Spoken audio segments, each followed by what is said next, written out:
বন্ধুরা, আমি আজ এসেছি তাইফে কাটা দেয়া সেই বুড়ির বাড়িতে, যে বুড়ি রাসূল সাল্লাল্লাহু আলাইহি সাল্লামের চলার পথে প্রতিদিন কাটা দিয়ে রাখত। নবী সাল্লাল্লাহু আলাইহি সাল্লাম এজন্য কোনোদিন বুড়িকে কিছু বলতেন না। এরপর নবীজি পরপর 2-3 দিন কাটা দেখতে না পেয়ে বুড়ির খোঁজ নেন এবং দেখেন বুড়ি খুব অসুস্থ। তখন তিনি তার সেবা করেন এবং বুড়িমা নবীজির এই আচরণে মুগ্ধ হয়ে ইসলাম গ্রহণ করেন। বুড়িমার এই গল্প আমাদের সকলেরই জানা। আজ আমি সেই বুড়িমার ঘরে। চিন্তা করা যায় কত শত বছরের পুরনো বাড়ি। বুড়ির এই বাড়িটি দিন দিন ক্ষয়ে যাচ্ছে, কিন্তু মানুষ আজও মুখে মুখে চিনে রেখেছে বুড়ির এই বাড়িটি। যদিও এটার কোনো দালিলিক ভিত্তি নেই, তবু এখানকার মানুষেরা বহু বছর ধরে এই বাড়িটিকে বুড়ির বাড়ি হিসেবে চিনিয়ে দিচ্ছেন।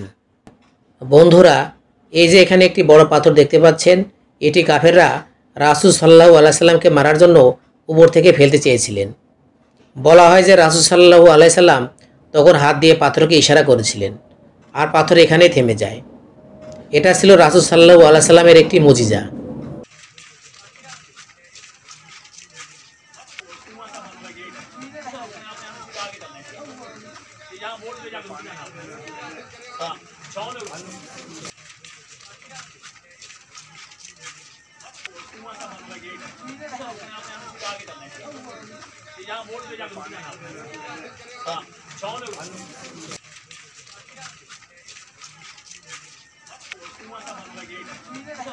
এইটা এই জায়গাটা নবীজিরে পাথর মারছে না, টাইপের বাচ্চারা পাথর মারিয়া রক্ত বাইরে হয়েছে, পর মাথা ঘুরাইয়া ফুয়ে গেছে এই জায়গাটা।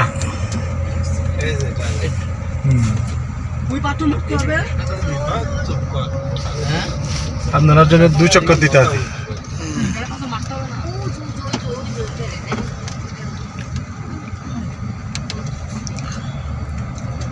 ওই দিক থেকে আস্তে আস্তে এই পর্যন্ত এসে পড়ে গেছে।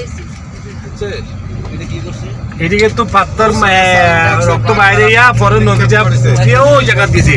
আড্ডা যদি হলো তো আঙ্গুরের বাগান বন্ধ করে দিয়েছে। দেখা যাচ্ছে না এখন। 11 কিলোমিটার দৌড়াইছে, 11 কিলোমিটার। আর এই আঙ্গুরের বাগান দিকে যাচ্ছি আমরা।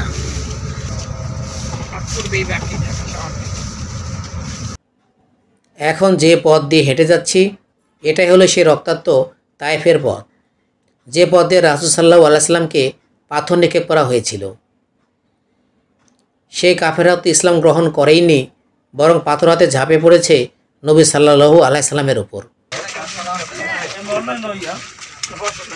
এটা হচ্ছে আঙ্গুরের বাগান।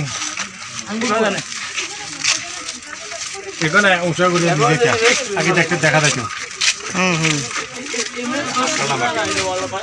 এই প্রাচীরের ওই পারে বাগান ছিল। হ্যাঁ, এটা আঙ্গুরের বাগান। এখানে তো আঙ্গুর নিয়ে নবীজিরে খাওয়াইছে। এই সেই আঙ্গুরের বাগান।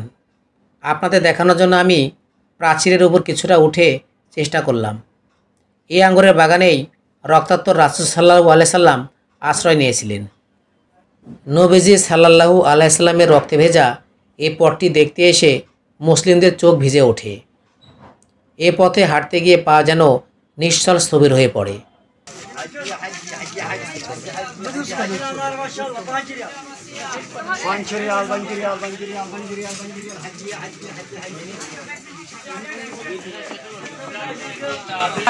এটা গাছ কি? 3 ফল গাছ। 3 ফল? হ্যাঁ, এটা গাছের বয়স কত বয়স? 1450 বছর এই গাছের বয়স? আমরা রাসূল সাল্লাল্লাহু সময়কার গাছ। হ্যাঁ, 1450 এই গাছের নিচে আঙ্গুর আইছে। পরে আড্ডা দুই গেল তাহলে ওই এলা আঙ্গুর আইছিল না, বিসমিল্লাহ করে শুরু করছে। তারপরে মানিটা করছে বিসমিল্লাহ মানি হইছে। তারপরে সবুর পানি আইয়া সরমা পড়িয়ে ফেলেছে। বুঝছেন, এই নামে মসজিদ করতেছে। এই গাছের নিচেই আঙ্গুর খাওয়াইছিল। এই গাছের নিচে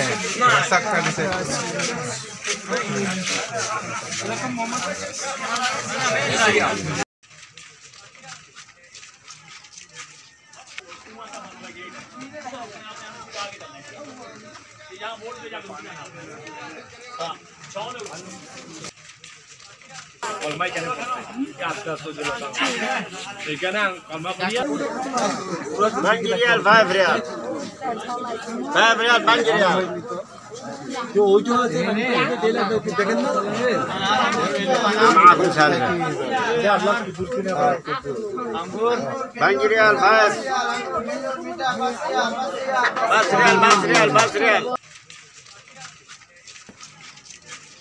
এবার দেখাবো রাস্তার অপোজিটে হজরত আলী মসজিদ। এখানে হজরত আলী রাদিয়াল্লাহু তাআলা আনহু বিচার কাজ করতেন। তায়েফে রাসূল সাল্লাল্লাহু আলাইহি সাল্লামের কষ্টবিজড়িত জায়গাগুলো দেখে আমরা ফিরছি তায়েফ থেকে মক্কায়।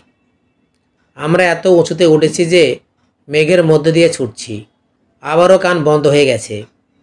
গাড়ির মধ্যে কেউ কারো কথা শুনতে পাচ্ছি না, নিঃশ্বাসও একটু সমস্যা হচ্ছে। রাসূল সাল্লাল্লাহু আলাইহি সাল্লামের রক্তাক্ত পথ দেখে অশ্রুসিক্ত নয়নে যখন তায়েফ থেকে ফিরছিলাম, তখন পাহাড়ের এই সৌন্দর্য আমাদের মনকে আন্দোলিত করেছিল। আল্লাহ পাকের সৃষ্টি এই বিশাল পাহাড় দেখে বারবার বলেছি, হে আল্লাহ, তুমি সত্যি মহান ও নিখুঁত সৃষ্টিকর্তা। সব মেঘ, সব মেঘ। আমরা প্লেন থেকে যাওয়ার সময় মেঘ দেখতেছিলাম, এই মেঘগুলোর উড়ে